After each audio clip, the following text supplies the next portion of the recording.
Olá, queridos, como é que vocês estão? Tudo bem? Hoje eu quero conversar com vocês a respeito de Daniel. E a história dele está contada no livro de Daniel mesmo, no Antigo Testamento. É, Daniel teve uma carreira muito bem-sucedida ao longo dos seus anos, né, da sua vida, em diversas cortes reais e com vários governantes da sua época. E se a gente pensar assim meio por cima, tal, a gente até pode pensar, então ele teve uma vida fácil, uma vida glamourosa, foi tranquilo para ele, né? A gente faz isso com as outras pessoas também. Ah, não, para aquele ali foi fácil.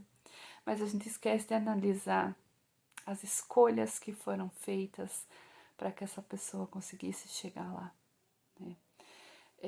Sabem, Daniel, ele não teve uma vida assim tão fácil, ele não conseguiu tudo assim num piscar de olhos. Ele precisou fazer muitos sacrifícios e com base nessas escolhas que ele fez, que toda a sua vida se desenrolou para chegar nesse sucesso dele. Daniel era um jovem judeu, ele era até de família nobre e no ano mais ou menos de 605 a.C., a Babilônia dominou Jerusalém. E nesse tempo, vários jovens da nobreza tal foram escolhidos para serem levados em cativeiro para a Babilônia. Né, os babilônios, né, selecionaram dentre esses jovens os mais capazes, os mais habilidosos, para que fossem servir ao rei da Babilônia no palácio. E esses jovens seriam preparados, seriam inseridos na cultura local, eles teriam que aprender costumes e serem ensinados a viver conforme a cultura lá da Babilônia. E Daniel e três companheiros dele, três amigos dele, estavam entre esses jovens escolhidos.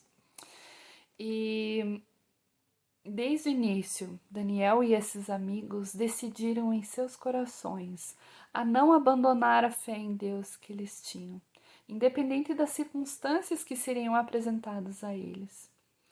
E acho que o primeiro desafio que eles tiveram foi quando eles chegaram lá e eles precisaram, né, foram expostos a um banquete enorme e eles deveriam se alimentar com aquela comida.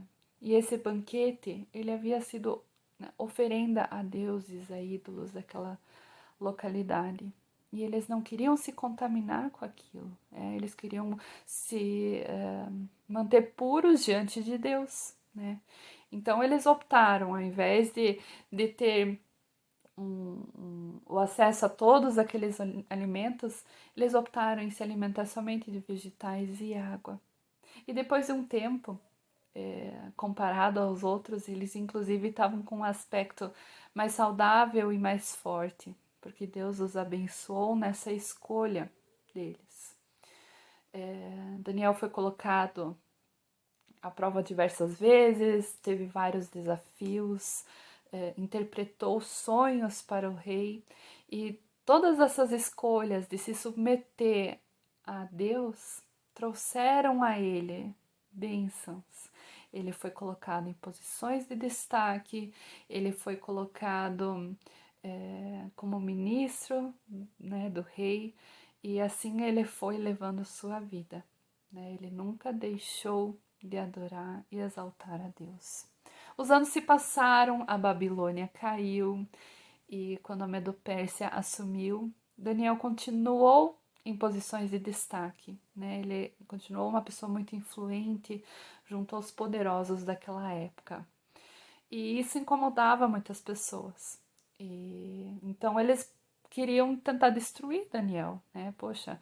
E a única coisa, a única vulnerabilidade, achavam eles, que era a fé de Daniel. Então eles usaram isso para tentar destruí-lo.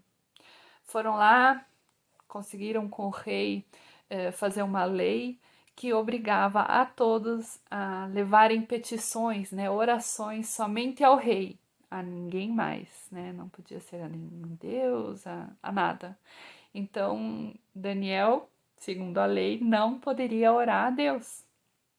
Mas Daniel, que já estava lá com seus 80 anos, ele continuou vivendo conforme a escolha que ele havia feito lá no início da sua vida. Ele não largou mão e continuou adorando e exaltando a Deus abertamente, assim como ele havia feito ao longo de toda a sua vida. Deduraram ele, né? Falaram ao rei isso e o rei teve que puni-lo. Foi jogado na cova dos leões e, para o espanto de todos, Deus poupou a vida de Daniel, né? Ele não foi atacado e ele sobreviveu a essa noite. A fé de Daniel na velhice foi resultado natural da sua determinação de manter, né, essa conduta e a sua fé ao longo de toda a sua vida. Claro que teria sido mais cômodo, né, mais fácil se submeter às ordens lá do rei no início da sua carreira na Babilônia e ter jantado todo o banquete e se submetido a tudo que foi passado para ele. Assim como teria sido mais fácil para ele, com menos punições, se ele tivesse cedido ao decreto, né? E falar, oh Deus, você vai me entender, né? Ó, a lei aqui, né? Colocar uma lei, não posso orar e tal, vou orar aqui só de segredinho aqui. Não, ele se manteve a essas escolhas, né? Ele manteve a sua conduta ao longo do tempo, independente das circunstâncias, assim como eles haviam se comprometido lá no início. Em Daniel 10:12, nós lemos assim: Não tenha medo, Daniel. Desde o primeiro dia em que você decidiu buscar entendimento e humilhar-se diante do seu Deus, suas palavras foram ouvidas e eu vim em resposta a elas. Nesse versículo aqui, nesse trecho, o anjo do Senhor ressalta, acredito que as melhores escolhas que Daniel poderia ter tomado ao longo da sua vida. A primeira delas aqui, né, foi de que sua mente buscou entender os propósitos de Deus todos os dias. Os propósitos que Deus tinha para a sua vida. E a segunda é que seu coração se quebrantou diante de Deus, se humilhou na presença de Deus continuamente. Daniel não olhava para si mesmo massageando o ego, né?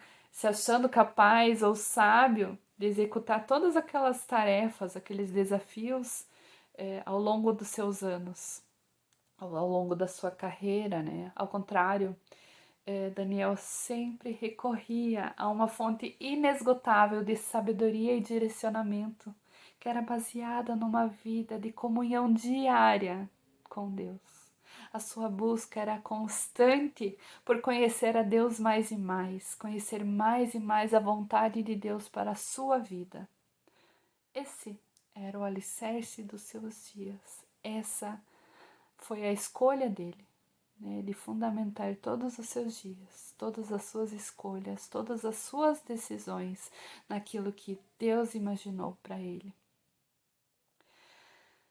Assim como Deus usou Daniel, Deus quer nos usar também em nossos dias, nossas funções, nossas carreiras, nossas famílias. Mas precisamos observar as nossas escolhas. O que nós temos priorizado em nossos dias? Por vezes nós nos baseamos somente nos estudos, nos achismos, nas estratégias de mercado, ou no que está sendo colocado ali à nossa frente, assim fácil, sem buscar de fato o que Deus quer para nós, sem alinhar a nossa vontade com a vontade de Deus. Deus quer nos preparar para ser bênção onde nós estamos inseridos. Mas esse preparo vem no nosso tempo de intimidade com Deus, nosso tempo de comunhão, de crescimento na palavra com Ele. A escolha de dedicar um tempo para nos alimentarmos da Sua palavra, para crescermos nesse relacionamento com Deus, precisa ser priorizado. E com certeza, não tenho dúvida disso, de que a partir do momento que nós priorizarmos a Deus em nossos dias e as nossas escolhas forem baseadas nisso, Ele nos dará sabedoria e direção para seguir o nosso caminho. Que Deus nos ajude, que Deus nos abençoe e até a próxima.